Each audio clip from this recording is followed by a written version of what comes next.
So when I think selfless, I just think my dad. Selfless, selfless, selfless. Selfless, selfless, selfless. You spent your whole life doing all that you could do, working 5 to 5 so we could do what we want to. Man, we had such an awesome childhood. I mean, like, my dad existed. I'm so grateful for this, but my dad, like, existed in this life to live for his family. And, like, when I put the line in there, working 5 to 5, I remember, like, my dad would be gone before I wake up and go to school, and I'd come back from school and, like, hang out, play with friends, and he'd get home a lot later. And I found out later in life that he didn't actually have to go into work at 5 a.m. like in the morning, but, like, he did that because he cared about us so much and he wanted to do his job well. And I think that was his way of saying, like, I'm going to work really hard for my family. You loved us so well, and everyone could tell. Just know that we're fine and know that we love you. I think that's the honest plea of a person on the other side. We just want, like, Dad, like, you know, like, Dad, just know that, like, we're okay. We got this, you know. We're doing okay. We miss you, but, like, we're here. We're doing it. We know you always said this life's a gift. We ought to live it well. I think anybody that knew my dad knew that he would say this phrase, and, like, it's something I can't get out of my head because he said it so much. He goes, you can't get back yesterday. You're not promised tomorrow. And so you have today. And I think that's exactly the way that my dad lived his life. He was definitely a planner, for sure. He loved to plan for the future. But he always lived as though today was the day that he had. And I think instilling that in us was something that, what's the word? Something that made him proud. I think that might be the word. Like, it gave him a sense of, like, I want my boys to live here and now, to, like, be there present with the people that are around them. You always had so much love to give, and we can see it now. You know, my dad wasn't he was a self-proclaimed non-relational person, but now looking back, like, you know, when we were there at his ceremony, I mean, there were so many people there that we had no idea he had impacted. Like, people that we didn't even know, we've never even seen before. And they would come up to us and say, like, your dad did this for me, or he was this way. And we're like, man, looking back, like, Dad, you loved the people that were around you, but we just didn't see you in those ways. We got to see you here at the house. But man, it's so crazy to I mean, we saw, like, hundreds of people, and they were like, your dad was this way and this way, and we're like, what the heck, you know? You made the world much more wonderful, and when we look around, we see you all around, Dad. You know, this album is called, or this EP is called Mr. Wonderful. And I included the word wonderful there for this reason. My dad had everyone convinced around him that he worked with, people that he was close with, that he was called Mr. Wonderful. And, like, he'd walk in to work in the morning, people would be like, Mr. Wonderful is here, you know? But, I mean, really, that line is so perfect. Like, it was awesome when you were around. Like, you lifted people's spirits, and especially in the place that he worked. I mean, he worked with people who were in a nursing home, and they needed joy, they needed happiness, and he provided that for those people. And I think that just speaks to exactly who he was. You know, person that just wanted to make people feel good.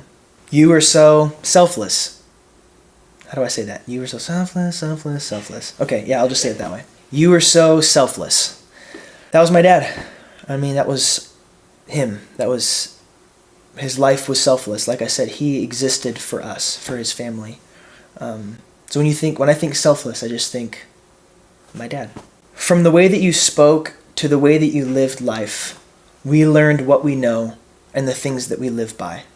It's so crazy, like, sometimes when we're recording a song, or even just we're just going about our days, I'll see Zach do something, and I'll be like, whoa, that was Dad.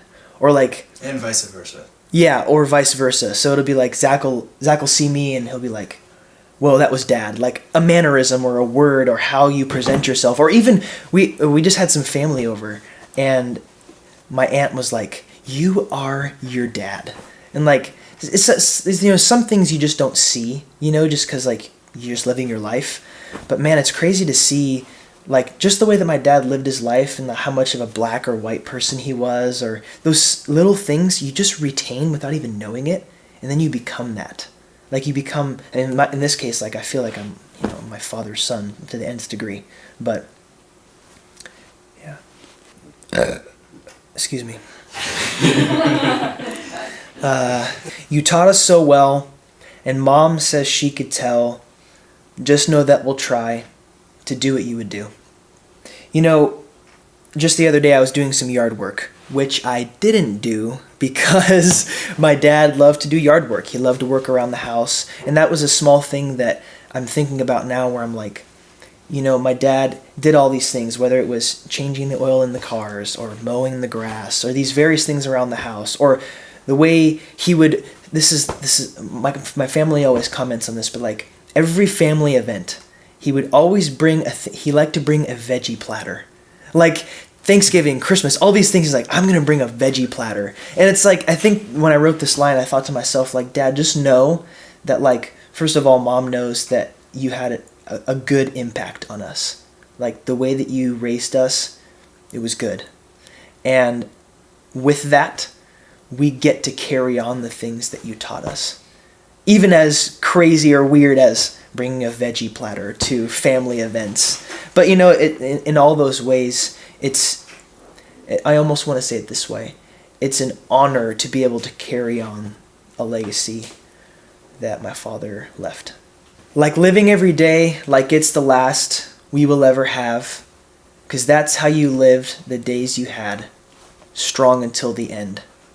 It's crazy. My dad, growing up, I felt as though my dad, didn't have any fears. He was invincible. Like when you're a little kid, you're like, man, my dad is just like Superman, And actually, although that picture it kind of faded as we got older, I think that the heart behind that never changed. I felt like my dad conquered every day. He was strong. And even till the end when he was in the hospital, and he was still there and we were present with him through all the surgeries, whether it was a hip surgery or he had a stroke or a heart surgery, he was strong through it all. He was like, I'm going to get home in 2 days after the surgery and those kind of things. That's how it was. Even till the very end, he was like, we're going to conquer this. We're going to do it. Dad, you are the greatest man we know and our biggest fan, but we're your biggest fans, Dad. It's what it is. We've been doing music for a lot of years now, and my dad, everyone around us knows this, that his boys were he was the biggest fan of his boys. Go to every show. He loved to buy new music equipment, all that stuff. But I wish, it's almost like I wish I could say this now, if he was here. But it's like, Dad, we want to let you know that we're your biggest fan, You were so selfless, selfless.